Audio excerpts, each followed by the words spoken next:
Today in this video, we're going to be talking about 5 powerful lessons about releasing trauma so you can rediscover yourself. And for each one of these, I'm going to be talking about the main misunderstandings around trauma healing that stop us from healing.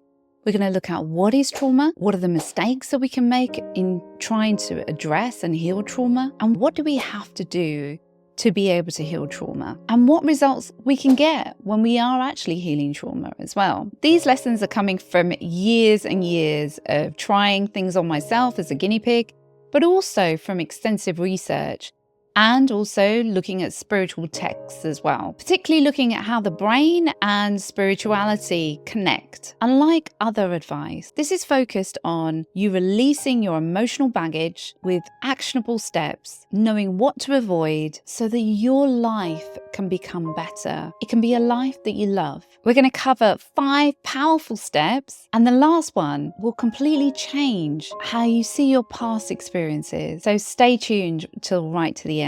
Lesson number 1, the impact of unresolved trauma. Unresolved trauma can show up in lots of different symptoms. We can feel anxious, we can feel nervous or fearful, or have this underlying fear, or have a low-level depression. We can get triggered where we feel anxiety or anger or sadness or real emptiness, avoiding things. And a lot of the time, we just think this is just normal and we don't realize that we're carrying a lot of trauma, historical trauma, or avoiding certain people or not going out as much because our world becomes smaller when we've got trauma. It's probably linked to an emotional wound that goes deep. And most people think that we have to just be stronger, not allow it to affect us, and then move on somehow without actually really letting it go.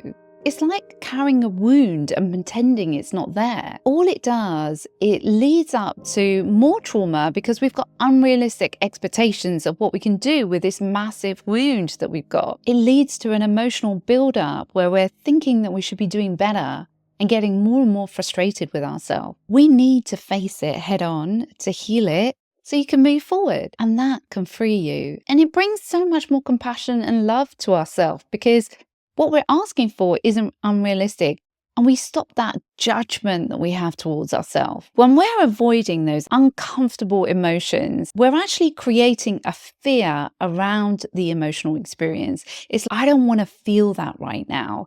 I don't want to feel that because it makes me feel yucky. That's trauma. When we're trying to be strong, numb, to be able to carry more, because we don't realize we can simply let it go. And the thing is, we've been taught sometimes that emotions are a sign of weakness, but actually it's completely the opposite. It's actually having the courage to face your emotions is what allows you to release them, to be able to see what's there.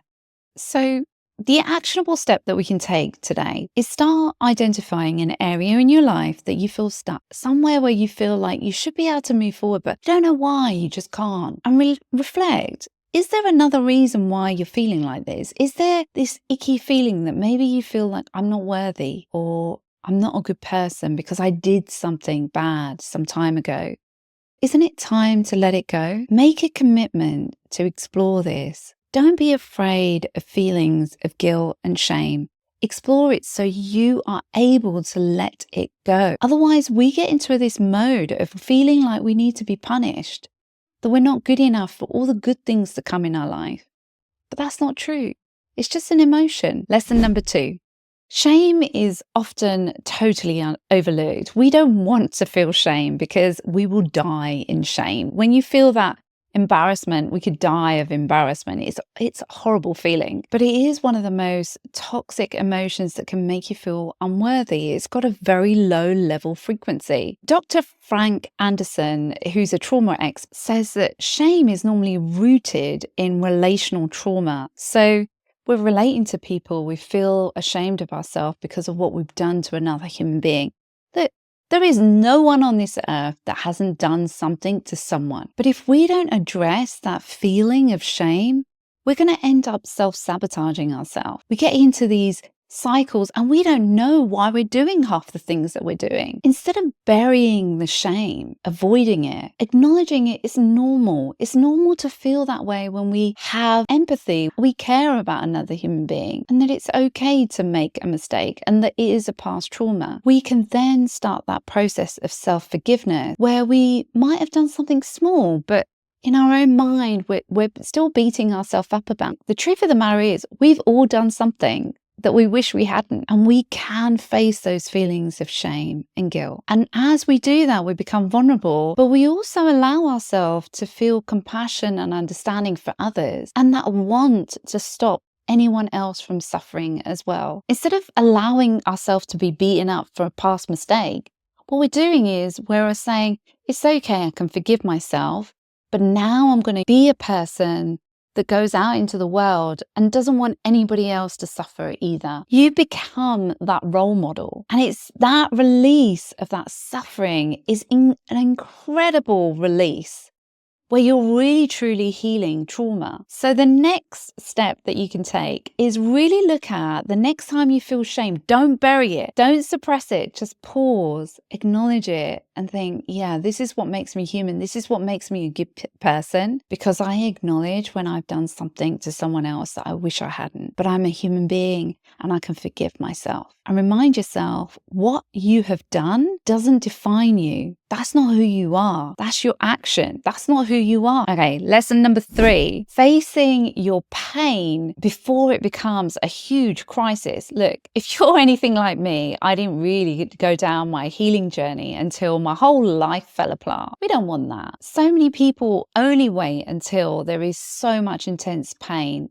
before seeking help. It might be that you're drinking excessively or you're pushing yourself into work and then you go into burnout. These are just ways that we're avoiding facing deeper issues. What if instead of waiting for a breakdown, you start at a younger age and you start looking at all your emotional work now so you can release yourself? And that way we don't generationally pass it forward to other people. So the actionable step you can take here is set aside some time for regular self-reflection and therapy to uncover those hidden emotional fears and emotional wounds that we all have as human beings before it disrupts the rest of your life, because it will come up in different relationships over and over again. Lesson number, we want to really step into that power of your authenticity. You are absolutely incredible. Authenticity is the key to emotional healing. This is where we don't want to hide behind what other people wanted us to be. We really need to step into the power of being you. When you have everything working for you. We don't want to please others. We don't want to follow others. You need to release all the pains. You need to release everything that is protecting you from pain. People often make decisions from fear where there is trauma, fear of loss. We don't want to disappoint somebody. We don't want somebody to reject us, fear of loss. But that actually, in essence, is keeping you from being you. Imagine what your life would look if you started to live from a place of truth rather than fear, a place of really loving you. Authenticity can really allow you to have that inner peace, that calm, everything that you're really truly looking for, that happiness. And that's where you can bring yourself to the world and you will make a huge difference just by you being you. Whether you go into a supermarket, whether you're driving down the road, your essence, your presence will make all the difference in the world. Growing up, we're all taught to try and fit into the cultural norm, whatever it might be in your family or your community or your school. They tell you what you're supposed to be and what you look like and what you're supposed to do. But if being in a relationship disconnects you from you, you can't have an authentic relationship anyway, because you're not being you. So that person isn't actually having a relationship with you. And you don't feel that connection of having a relationship with another person either. We end up pleasing other people and we lose us. We don't know who we are then. We choose other people over ourselves so that we can survive in the world. We've learned this as a young age, and it's okay to do that at a young age.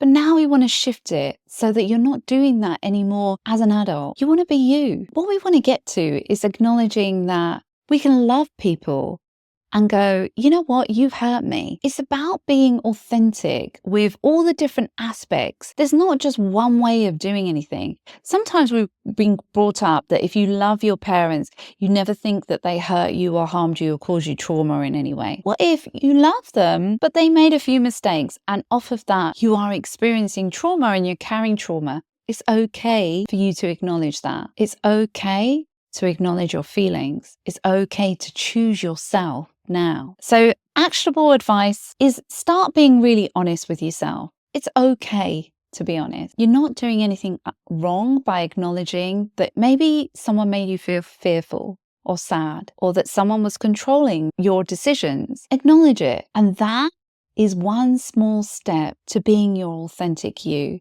because you're being real with yourself now. Lesson number 5, healing does require us being vulnerable, but totally a strength, not a weakness. Healing trauma is not a straightforward path. It does mean that we have to really be vulnerable within ourselves.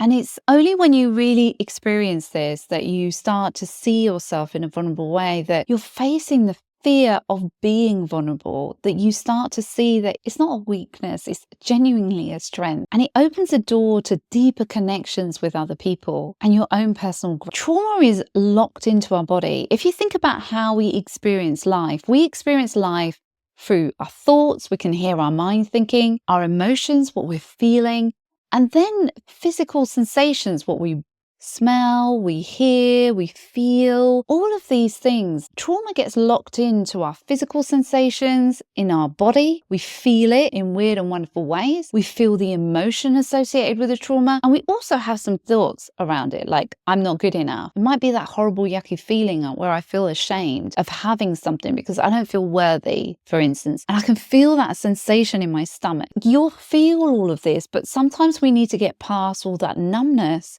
that we've had to do to protect ourselves so that we can get to those emotions and get really real with it so that we can heal it. Let's really look at how do we release trauma then. First and foremost, we really need to acknowledge what it is as it is. And the best way to do this is actually thank the fact that you're having these symptoms. You're becoming aware of what's really going on. Sometimes when we're going through difficult situations like a difficult breakup, the emotions, the pain, we wish it wasn't there. I want you to do the opposite. I want you to actually thank yourself for having this experience so that you have a chance to heal your trauma. Because genuinely, when you release this from your body, your whole life experience will change. You'll start to really love your life in a completely different way. You'll have happiness, you'll have joy, you'll feel more stronger within yourself. It's another level of confidence that you've never experienced before. It's like your journey, your spiritual journey to really recovering and finding who you are. It's your connection with the universe, to God, to source, whatever it is that you truly believe in. We need to thank the situation that you're currently in, whatever it is. Acknowledge it and think, you know what, even though I'm going through this really difficult scenario, I love and accept myself. I know I'm trying to do the best that I can. And I acknowledge these feelings that are coming up for me, that there's a wound that I need to look at, and I'm ready to do it now. And then we can look at, what is it that I'm ready to do next? What is it that I'm ready to let go of? What is the truth? Because we need to trust and believe in ourselves, not gurus, not anyone else. You need to trust in yourself because all the answers are within yourself. Then we can transform those thoughts, those feelings, and those physical sensations by acknowledging it. It's just like listening to a good friend. You being someone there to just listen without butting in and telling them what to do is sometimes all the person needs. So they can be there with their thoughts, their feelings, and their physical emotions and their physical sensations. The person acknowledges what the situation is. Then you can say, yeah, I see it. And now let's look at it from a different perspective. Almost like your higher self or a different version of you that loves you. There is that part in you. There is a part of you that loves you within yourself. And it's actually being able to see yourself with compassion, those wounded parts of you that were hurt, with compassion and love and forgiveness, so that you can then see yourself in a different way and let it go. That's where the release comes from. And when you get that release, it feels amazing. It feels like my whole life has shifted on this. You won't carry that same trauma. You won't feel the emotions. It's not like this heaviness. You get lighter and lighter and lighter. So the actionable step here is the next time you're tempted to hide feelings, I invite you to open up to, or find some therapy, some trauma therapy in particular, to actually heal. Now, I would say that if you're doing your talk therapy, that's intellectualizing your trauma. If you need someone to talk things through and you need to see things through your thinking mind differently, talk therapy is great. But if you have trauma, then you need to have trauma therapy where you're feeling it, you're getting your thinking patterns and all the physical sensations out of your body, you're releasing it out. And that's the way to do it. So find yourself a therapist, but take that step to be really real with it all. Don't intellectualize, don't go down that route. Be brave and start looking at your trauma. You will feel amazing by releasing, and you will find yourself again. You're absolutely fine. You're perfect just the way you are. There is absolutely nothing wrong with you. If you found any of these steps useful, please subscribe. Also, if you are looking to actually heal, I have an incredibly intensive program called the Heal to Thrive program. The link is in the description. You can apply and see if you're at that right stage to actually heal from it. I am so grateful for you and your support so I can continue this work. It means so much to me. And remember, healing from trauma is a journey, one that you don't have to walk alone. We can support each other. In my next video, we'll explore the power of releasing your emotions to manifest what it is that you want in your life. So stay tuned. Sending you so much love. Till next time.